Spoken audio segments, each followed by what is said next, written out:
안녕하십니까. 안녕하십니까. 로우 타일러입니다. 네, 샘투 타일러의 샘입니다. 아, 샘투 타일러의 로우 타일러 맡고 있습니다. 네네, 샘을 맡고 있습니다. 좋아요. 날씨가 너무 좋네요. 아, 그러게요. 갑자기 뭐 날씨가 굉장히 좋아져가지고 봄이에요. 네. 올해 겨울은 유독 길었던 것 같은데 엄청 따뜻한 봄이 찾아오고 있습니다. 지금 거의 여름에 또 가까워지는 것 같아요. 오늘 저도 그렇고 로우 타일러님도 그렇고 반팔을 입고 오셨는데 그렇죠. 네. 봄이 없죠. 눈 깜짝할 새에 봄은 지나가는 것 같아요. 4월 달이 진짜 날씨가 오락가락했어요. 그래도 따뜻하니 좋네요. 맞습니다. 오늘은 뭔가요? 오늘은 네. 저번 일단 제목 먼저. 네. 경험자가 풀어주는 결혼 준비 썰. 그렇죠. 11번째 거예요. 11번째예요. 네. 네. 오, 길게 했네요. 드디어 두 자릿수로. 네. 저번 주에는 네. 남자 입장에서 보는 신부의 드레스 투어. 그렇죠. 편을 해드렸고요. 오늘은 일단 이제 신부가 드레스를 입는다면은 신랑은 이제 뭐 턱시도라든지 그런 예복을 입어야 되거든요. 정장을 입죠. 예, 보통 그런 스타일의 옷을 입는데 그것을 제가 어떻게 준비했는지와 시간이 남으면은 이제 그런 옷을 입고 이제 또 사진을 찍잖아요. 그렇죠. 그 스튜디오 촬영까지 시간이 되면은 하고 아니면 다음 주로 넘기도록 하겠습니다. 할 게 많아요. 아직 많아요. 네. 할 게 많아. 이제 한 반 정도 온 것 같아요. 한 번의 이벤트를 위해 할 게 너무 많아요. 네, 많아요. 굉장히 많아요. 거의 1년 가까이를 준비하는 거기 때문에 그렇죠. 굉장히 많습니다. 예복, 남자의 정장. 네. 의외로 쉬울 것 같은데. 뭐 쉽게 하면 쉽게 할 수 있어요. 근데 저번에도 말씀을 드렸듯이 일단 본인의 좀 니즈를 확실하게 파악을 하는 게 중요하실 것 같고요. 네. 왜냐하면은 저 같은 경우에는 말씀을 드렸듯이 회사에나 혹은 뭐 평소에 정장을 입을 일이 많지 않거든요. 맞아요. 거의 뭐 1년에 뭐 한두 번? 뭐 두세 번? 입을까 말까? 뭐 확실히 정장을 입는 그게 줄었어요. 제가 어제도 결혼식에 다녀왔었는데 그 요즘은 뭐 결혼식에 가도 정장을 입으신 분들이 많지 않더라고요, 생각보다. 거의 없죠. 그렇죠. 결혼식에서 정장 입고 간 사람이 없다고 보면 돼요. 네, 뭐 과거에는 뭐 대부분 정장이셨겠지만 네. 요즘엔 좀 트렌드가 많이 바뀐 것 같고, 그렇죠. 뭐 조사, 약간 장례식이나 좀 그런 정도 돼야 뭐 정장을 입지 않나. 장례식도 요새 잘 안 입죠. 안 입는 것도 뭐 그렇긴 한데 그래도 그나마 그렇죠. 장례식에서는 좀 더 많이 입으시는 것 같더라고요. 맞아요. 네네. 어쨌든 그래서 저는 그렇게 정장을 입을 일이 별로 없기 때문에. 기본적으로 구매를 한다기보다는 그 대여를 하는 쪽으로 접근을 했었고요. 네. 일단 근데 대여를 하면은 생각보다 가격 차이가 그렇게 많이 나진 않아요. 그럴 것 같아요. 네네. 뭐 구매를 하면은 한 제가 알아본 바로는 뭐 좀 싸게는 한 벌에 혹은 셔츠 2개, 뭐 양말에 뭐 넥타이까지 주는지 모르겠어요. 넥타이는 안 줬던 것 같아요. 네. 근데 뭐 수제 구두를 서비스로 주는 데도 있고 그렇게 해서 한 60만 원에서 70만 원대부터 시작한다. 이렇게 홍보를 하더라고요, 보통은. 그렇게 되면은 어디서요? 일단 웨딩 박람회에서 저는 상담을 한번 받아봤기 때문에 뭐 여러 유명한 업체들이 있습니다. 네. 그런데 웨딩 박람회도 나오고 이런 식으로 홍보도 많이 하고 뭐 평소에 저희가 가는 브랜드 정장, 그러니까 기성복 정장과는 좀 결이 다르죠, 아무래도. 그렇죠. 이름은 저도 처음 들어봤기 때문에 뭐 이런 뭐 유명한 브랜드들은 찾아보시면 예복 브랜드라고 찾아보시면은 꽤 많이 나오실 거예요. 뭐 네. 무슨 테일러 해가지고 되게 많거든요. 그래서 뭐 그런 데서 맞추게 되시면은 그 정도부터 시작을 한다고 들었습니다. 네. 근데 저는 뭐 자세한 상담을 받진 않았기 때문에 근데 뭐 제가 알기로는 옷감에 따라서 가격이 바뀐다든지 뭐 그런 점이 있는 걸로 알고 있고요. 근데 일단 신랑이 입는 옷은 결혼식 당일날 입는 옷도 있지만 보통 그거를 맞추러 가는 거거든요. 하지만 옷이 더 필요합니다, 사실. 네. 스튜디오 촬영을 할 때 다양한 컨셉으로 사진을 찍어야 되기 때문에 보통 최소 2벌에서 보통 저는 3벌을 했거든요. 네. 3벌에서 많게는 4벌까지 그런 옷이 필요합니다. 물론 이거는 당연히 다 살 수는 없는 거고요. 보통 그런 맞춤 업체에서는 본식용 그런 턱시도를 하나 맞추면은 그 스튜디오 촬영용 의상은 무상으로 대여를 해줍니다. 네, 한 2벌에서 3벌 정도 무상으로 대여를 해주는데 그거는 뭐 맞춤이 아니라 기성복 느낌이기 때문에 퀄리티는 그렇게 뭐 좋다고 보실 수는 없고요. 근데 네. 또 그게 그렇게 중요하진 않은 게 사진의 옷감의 퀄리티가 나오진 않습니다. 그렇죠. 그렇기 때문에 그냥 예쁜 게 장땡이다. 그렇죠. 네. 그 신부가 드레스 투어를 할 때도 말씀을 드렸지만 이게 사진을 찍었을 때 예쁜 드레스와 실제 봤을 때 예쁜 드레스는 차이가 있거든요. 근데 남자의 옷도 마찬가지다라고 생각을 하시면 될 것 같습니다. 그렇겠죠, 아무래도. 그리고 제 지인 같은 경우에는 이렇게 그 촬영 스튜디오가 있잖아요. 네. 촬영 스튜디오에서 옷을 빌려주는 스튜디오도 간혹 있다고 하더라고요. 그래서 스튜디오에서 그분께서는 그 옷을 빌려 입으셨다라는 제가 조언을 들었는데 요즘에는 거의 스튜디오에서 빌려주는 데는 없는 걸로 알고 있습니다. 네. 그렇기도 하고 그리고 신부가 드레스샵을 셀렉을 하잖아요. 드레스샵을 고르면은 신부 드레스샵에서 신랑 예복도 뭐 무상 혹은 비용을 내고 빌려주는 업체도 존재하는 걸로 알고 있습니다. 근데 저희 와이프가 골랐던 드레스샵은 그게 해당 사항이 없었기 때문에 저는 어떻게든 뭐 사든 빌리든 둘 중에 하나를 했어야 되는 거죠. 그러네요. 네네. 그래서 사게 되면은 뭐 그런 식으로 진행이 된다라고 생각을 하시면 될 것 같고요. 일반적으로 결혼식 당일날 입는 남자의 의상은 턱시도 형태가 대부분입니다. 좀 뭔가 솔직히 저는 턱시도와 정장의 차이는 정확히는 모르겠지만 어쨌든 그런 결혼식 당일날 입는 옷을 평소에 입고 다니는 느낌은 아닌 건 분명한 것 같아요. 그렇죠. 네, 좀 뭔가 화려하고 뭔가 파티에 입어야 될 것 같고 약간 그런 옷인데 칵테일 파티에 입고 갈 만한. 그렇죠. 하지만 이제 식이 끝나면은 그런 구입한 업체가 있잖아요. 이제 거기서 리폼을 해준다고 합니다.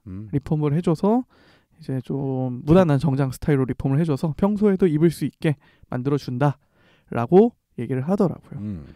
근데 제 주변의 이야기를 들어보면은 거의 입지 않는다. 입을 일이 없죠. 네. 의외로 거의 입게 되지 않는다. 맞아요. 라는 의견이 많았습니다. 물론 제 주변 지인의 의견이기 때문에 이거는 참고를 하시면 될 것 같고요. 혹은 뭐 남성분들 중에서도 나는 이번 기회에 한번 좋은 정장을 한번 입고 싶다. 라면은 뭐 맞추시는 것도 나쁘지 않을 것 같습니다. 그렇죠. 정장 의외로 길게 입어요. 그렇죠. 뭐 유행 타는 옷이 아니기 때문에. 그렇죠. 뭐 유행에 타는 정장을 샀다면 좀 다른 문제이긴 하지만. 그렇죠. 네, 뭐 한번 사면은 뭐 길게는 뭐 10년 가까이도 입죠. 맞아요. 네네. 리폼해서 계속 입을 수도 있고 의외로 정장이 오래 입는 옷 중에 하나입니다. 한번 사면. 그리고 또 제가 검색을 해봤던 루트는 이제 첫 번째 맞춤 정장에 대해서 말씀을 드렸던 거고요. 네. 두 번째는 기성복 정장을 사서 결혼식 예복으로 입으시는 분들도 꽤 있습니다. 그래서 기성복 중에서 뭐 유명한 브랜드도 있잖아요. 네. 뭐 제일모직이라든지 뭐 그 계열에서 나오는 뭐 갤럭시, 뭐 마에스트로는 LF 같은데요. 어쨌든 뭐 그런 뭐 흔히 알고 계시는 있죠. 네 브랜드들이 있으시잖아요. 많아요. 거기에 가서 구입을 하시는 경우도 왕왕 있다고 합니다. 뭐 거기에 대한 팁은 저는 검색을 해서 알아본 건데 주로 아울렛에 가가지고 이제 좀 원단이 좋고 유행 타지 않고 가장 깔끔한 라인으로 구입을 하시는 분들도 꽤 있다고 합니다. 그게 그럴 만한 게 뭐냐면 결혼식을 가본 입장에서 신랑의 옷은 눈에 들어오지 않아요. 정확하십니다. 아무도 안 봐요. 맞습니다. 정말 그 말이 정확하신 거고요. 그냥 정장 입었구나. 네. 끝입니다. 맞습니다. 좀 화려하게 입었다 치면 이제 턱시도 입었구나. 네.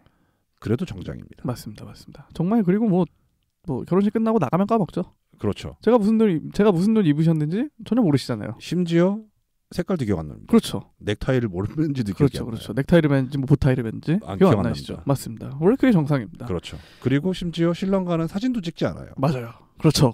거의 그렇게 되죠. 그렇죠. 네, 맞습니다. 신랑은 하루 종일 서서 인사만 하기 때문에 저도 정신이 없어요. 그렇죠. 네네.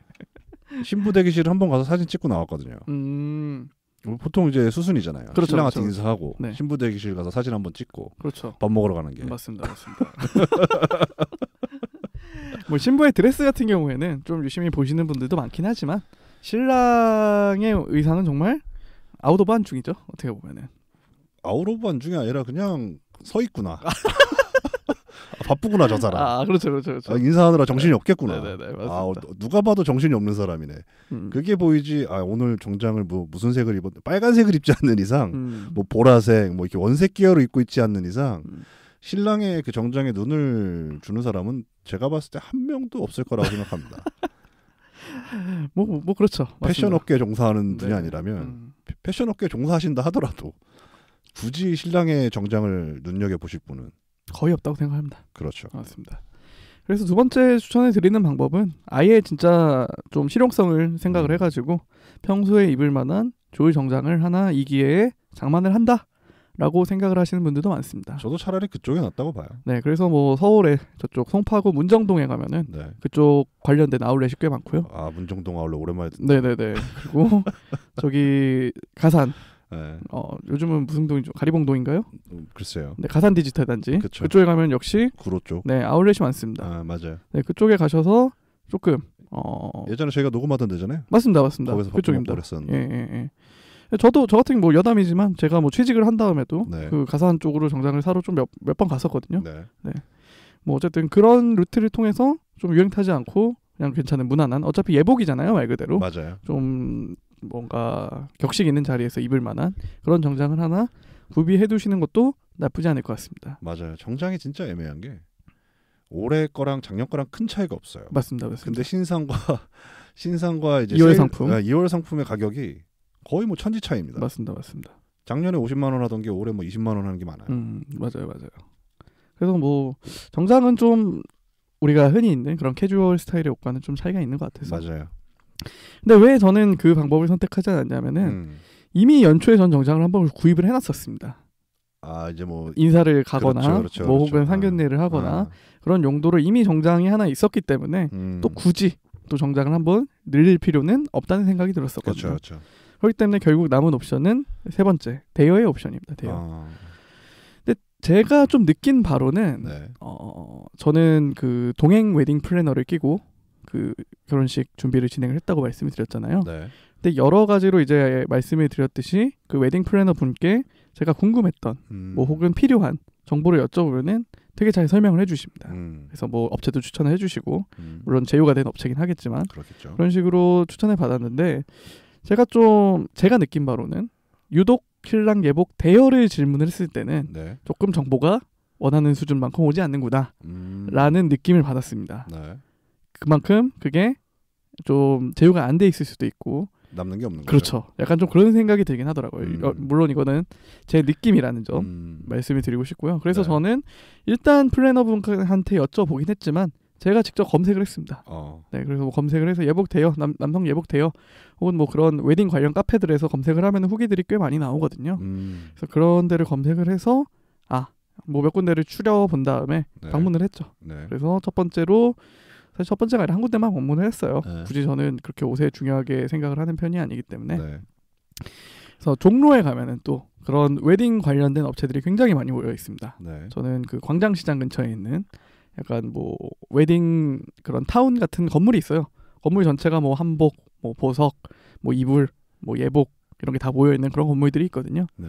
그래서 거기에 있는 모 업체에 가서 상담을 받았습니다. 상담을 받은 결과 거기는 이제 벌수로 몇 벌을 빌릴지에 대해서 가격이 달라지는 시스템이더라고요. 그래서 최소 3벌부터 시작을 해서 최대 5벌까지도 빌릴 수가 있다. 근데 왜 이게 3벌이고 왜 5벌이냐? 네. 아까 말씀드렸듯이 스튜디오 촬영 때 그게 일단 몇 벌이 필요하죠. 그리고 플러스 해가지고 결혼식 당일날 입으로 또 빌렸어야 됐기 때문에 그래서 그거는 한 벌은 무조건 필요한 거잖아요. 그러니까 1 플러스 알파 이렇게 생각을 하시면 됩니다. 근데 저는 4벌을 골랐습니다. 그래서 일단 촬영 때 3벌을 빌려가고 그리고 결혼식 당일날 1벌을 빌려가는 그렇게 3 플러스 1이죠. 3 플러스 1 이렇게 4개로 4개 대여로 진행을 했었고요. 그러니까 뭐 로퍼도 하나 서비스를 해주시더라고요. 근데 대여 비용은 뭐 정확히 기억은 나지 않지만 그래도 꽤 비쌌던 것 같아요. 한 50만 원 정도 내던 것 같아요. 네, 대여 비용으로 하루에. 근데 뭐 거기에 뭐 키높이 구두도 포함이 돼 있고 뭐 양말도 빌려주고 여러 뭐 보타이라든지 넥타이 등의 장식도 빌려주고 뭐 여러 비용들이 다 포함돼 있는 가격이었습니다. 근데 저는 잘한 것 같아요. 왜냐하면은 또 거기에 생각보다 옷이 준비된 종류가 꽤 있었고요. 그래서 뭐 사진 찍을 때도 잘 나왔던 것 같고 무엇보다도 비용적인 측면에서 아무래도 좀 세이브를 했다는 생각도 들기 때문에 스튜디오 촬영에서는 사실 옷이 필요하죠. 무조건 필요합니다. 그렇죠. 네, 한 벌로만 찍을 수가 없습니다. 그렇죠. 네, 왜냐하면 신부도 드레스를 한 3벌 정도 빌려오거든요. 맞아요. 그리고 뭐 캐주얼스러운 옷도 저희가 따로 준비를 하기도 하고 그렇기 때문에 다양한 컨셉의 옷이 필요하기 때문에 한 뭐 최소 2벌에서 3벌까지는 필요하다라고 말씀드리고 싶습니다. 기분 내는 거니까요. 네. 사진은 영원히 남잖아요. 맞아요. 그 스튜디오 촬영은 사진 정말 잘 나와요. 왜냐하면 여러 보정도 잘 들어가고 조명도 좋고 전문 작가분들이 되게 정말 프로페셔널하게 찍어주시거든요. 뭐 다음 시간에 다시 말씀을 드리긴 하겠지만 그렇기 때문에 뭐 저도 처음엔 좀 사진 찍는 걸 그렇게 즐기는 편은 아니기 때문에 맞아요. 굳이 이렇게까지 빌려서 찍어야 되나? 라는 생각이 있었던 건 사실이거든요. 근데 뭐 실제로 또 옷을 여러 가지로 입고 또 나오는 결과물을 보니까 하길 잘했구나 라는 생각이 또 들더라고요. 맞아요. 네. 대다수의 남자들이 쌤처럼 생각하죠. 네. 뭐 사진 찍는데 굳이 막 이렇게 나서서 하고 싶은 생각은 크게 없지만 본인 혼자 하는 게 아니니까 이제 상대방을 배려를 좀 해주는 게 맞죠. 뭐 배려뿐만이 아니라 본인한테도 충분히 좋은 활동이다. 그렇죠? 저는 그렇죠. 뭐 그렇게 생각합니다. 거니까요. 언제 뭐 그런 걸 해보겠습니까? 그렇죠. 사실 살면서. 평생 할 일 없죠 이제. 네네, 그렇죠. 어디 나가서 스튜디오에서 옷 빼입고 이제 찍을 일 있겠습니까? 그렇죠, 그렇죠. 맞는 일이에요. 네, 그날만큼은 또 이제 남자분들이 좀 기분을 내시는 게 맞지 않나? 맞습니다. 이왕 하는 거. 네네. 맞네요. 그래서 뭐 좀 더 말씀을 드리자면은 저는 그렇게 네 벌을 합쳐서 한 뭐 50만 원 정도에 빌렸던 것 같은데 그 제가 플래너분한테 여쭤봤던 그런 그 정보를 요청했었을 때 제가 받았던 비용은 한 벌에 15만 원에서 20만 원일 거다. 약간 그런 정도의 정보를 들었습니다. 그러니까 충분히 서치를 해보시면은 가성비가 괜찮은 업체를 찾아보실 수 있다. 저는 그 점을 꼭 말씀을 드리고 싶고요. 저도 한 50만 원은 생각해야 된다. 맞습니다. 저는 그 정도는 생각해야 될 것 같습니다. 이왕 준비하는 거 기분 좋게. 네네네. 좀 멋있게. 그래서 일단 그 대여복은 기성복이기 때문에 그 바지 길이 같은 거 그런 거는 이제 사이즈를 재가지고요. 그 기장이라고 하죠. 바지 길이. 길이 같은 거는 바느질로 수선을 해줍니다. 그리고 자켓도 그 팔 길이도 맞춰서 수선을 해주고요. 뭐 아주 막 박음질은 아니지만 이렇게 바느질로 살짝 이렇게 해가지고 어색하지 않을 정도로 딱 이렇게 길이도 잡아가지고 해주니까 뭐 그런 점에 있어서는 좀 걱정을 안 하셔도 될 것 같고 다만 또 하나 케이스가 생각난 건데 저는 이제 체형이 좀 기성복에 그렇게 무리가 없는 체형이라 그냥 무난한 체형이라 그런 빌린 옷을 입었을 때도 딱히 뭐 사실 큰 문제는 없었거든요. 근데 제 지인 같은 경우에는 좀 체형에 비해서 뭐 다리가 튼실하다던가 하체가 튼실하다던가 혹은 뭐 상체가 튼실하다던가 그러면은 기성복을 구입하기 어려우신 분들도 사실 꽤 있거든요. 제가 그렇죠. 네네, 그런 분들은 좀 어쩔 수 없이 맞춤으로 가셔야 되지 않을까라는 생각도 좀 들긴 합니다. 맞아요. 네네. 기성복이 스탠다드니까. 그렇죠. 안 맞는 분들이 있죠. 네. 맞아요. 네. 뭐 어쩔 수 없죠, 그건. 그러니까 가서 피팅 해보는 데는 피팅비도 있긴 하거든요. 거기 옷 입어보는 데도 3만 원이가 냈던 것 같아요. 근데 물론 계약을 하면은 그 3만 원은 빼주는 것 같고. 그러니까 뭐 그냥 3만 원 내고 한번 입어보시러 가는 것도 나쁘지 않은 것 같아요. 왜냐하면 본인의 또 그런 뭐라고 할까요? 그 핏을 파악을 해야 되니까. 특징을 좀 살려주는 옷을 입어야죠. 네네네. 아무리 그래도 좀 너무 좀 체형에 안 맞는 옷을 입으면은 그렇죠. 좀 그렇잖아요. 좀 좋은 날인데. 사진으로 남기는 날인데 또. 사진으로 남기는 날도 그렇고 또 결혼식 당일도 그렇고. 왜냐하면 이게 무난하게 입어야 눈에 안 아까도 말했지만 원색 이런 걸 입어놓으면 신랑이 이제 눈에 띄잖아요. 근데 그걸 떠나서 이제 좀 옷도 자신에 안 맞는 옷을 좀 입는다. 그럼 기억에 남죠. 그렇죠. 옷이 좀 왜 저럴까? 약간 그렇죠. 안 좋은 형태의 기억으로 남을 수가 있기 때문에. 맞아요. 네네. 사실 신랑이 뭘 입은지 기억이 안 난다는 건 그냥 무난하게 입은 거거든요. 그날. 네네, 맞습니다. 그게 중요한 것 같습니다. 어차피 신부의 날이니까요. 결혼식 날은. 그렇죠. 그래서 오늘은 뭐 이쯤에서 슬슬 마무리를 하면 될 것 같고요. 정리를 해보자면은 이제 신랑의 예복을 구입하는 방법은 3가지 방식이 있다. 구입복은 돼요. 첫 번째는 맞춤. 두 번째는 그 기성복을 사고. 근데 또 기성복을 사면은 사실 또 문제가 되는 게 스튜디오 촬영 때 대여를 해야 돼요 또. 맞아요. 네, 또 그게 또 문제가 될 수도 있네요 생각을 해보니까. 그렇죠. 저도 그 생각이 들었어요. 네, 이중으로 돈을 쓸 수도 있기 때문에. 세 번째는 또 그 말 그대로 다 돼요. 저는 세 번째 방법을 선택했다는 걸 말씀드리고 그게 싶고요. 좀 편하긴 하네요. 네. 아니면은 그냥 기존에 좀 무난한 정장이 있으면 그건 예복으로 입고. 그렇죠. 아니면 이제 스튜디오 촬영 날만 좀 옷을 대여해서 입는 게 맞습니다. 좋지 않나 싶네요. 평소에 입어보지 못했던 스타일을 대여할 수 있어요. 예를 들어서 저는 어떤 옷을 빌렸었는지 하면은 체크 무늬 정장 이런 거 평소에 못 입잖아요. 입을 일이 없죠. 그렇죠. 그리고 뭐 갈색 정장. 그렇죠. 입을 일이 없죠. 네. 그리고 하나는 그냥 턱시도. 그렇죠. 입을 일이 없죠. 네네. 턱시도도 입을 일이 없잖아요. 맞아요. 그렇게 3개 빌려가가지고 이제 뭐 넥타이, 보타이 이렇게 장식을 달리 하고 뭐 또 안에 뭐 티셔츠도 있고 그런 식으로 여러 뭐 조끼를 또 따로 입는다던가 여러 가지 연출이 가능합니다. 그러네요. 네네. 보라색은 안 빌린 게 다행인 것 같아요. 보라색이요? 네. 보라색은 조건가요? 근데 정말 특이한 의상도 흰색 정장 막 그런 것도 있더라고요. 대여하는 거예요. 당연히 그건 특이하지 않죠. 있죠. 멋쟁이 분들은 입고 다니시죠. 그래서 뭐 저는 뭐 상대적으로 무난한 스타일을 추천받아서 했는데 그렇습니다. 김두한 스타일도 해보지 그랬어요. 뭐 그 중절모까지 쓰는. 그렇죠. 그런 약간 액세서리도 다 있었던 것 같아요. 있겠죠. 네네. 뭔가 이제 테마별로 있겠지. 네, 저는 뭐 그렇게 튀는 걸 좋아하지 않아서 대부분이 네, 그래요. 네네 무난한 걸 했는데 관심이 있는 분들도 분명히 있으시잖아요. 그렇죠, 그렇죠. 네, 그러니까 참고하시면 좋을 것 같습니다. 좋네요. 네, 오늘 뭐 스튜디오 촬영까지 가능하면 하려고 했는데 네. 다음 시간으로 이건 미루면 될 것 같고요. 그렇죠. 그래서 뭐 오늘은 신랑의 예복을 뭐 선택하는 방법 정도를 드렸다고 했으면 될 것 같습니다. 좋네요, 좋네요. 무난한 게 최고다 우선은. 그건 뭐 본인 스타일에 맞춰서 네. 그렇죠. 네, 맞아요. 튀는 걸 좋아하시는 분들도 있을 수 있잖아요. 아, 그렇죠. 네. 빨간색. 네네네. 아 물론 이제 결혼식 당일에는 좀 피할 수 있지만. 그렇죠. 네, 뭐 스튜디오 촬영 당일에는 조금 튀는 옷도 고를 수도 있다. 그렇죠, 그렇죠. 네네. 그렇게 말씀드리고 싶습니다. 네. 스튜디오 촬영 때만. 네네네네. 아 당일에는 그러면 안 돼요. 네. 당일에는 무난해야 되는 게 맞습니다. 그렇죠. 네. 좋습니다. 네, 그래서 방송 이쯤 마무리하도록 하겠습니다. 좋네요, 좋네요. 네, 매주 화요일마다 쌤의 방송 팟빵과 파티에서 오디오 컨텐츠로 들어보실 수 있으시고요. 그리고 유튜브 쌤트 타일러 채널에서 영상 컨텐츠로 만나보실 수 있으시니까 좋아요와 댓글, 구독 부탁드리도록 하겠습니다. 감사합니다, 여러분. 감사합니다.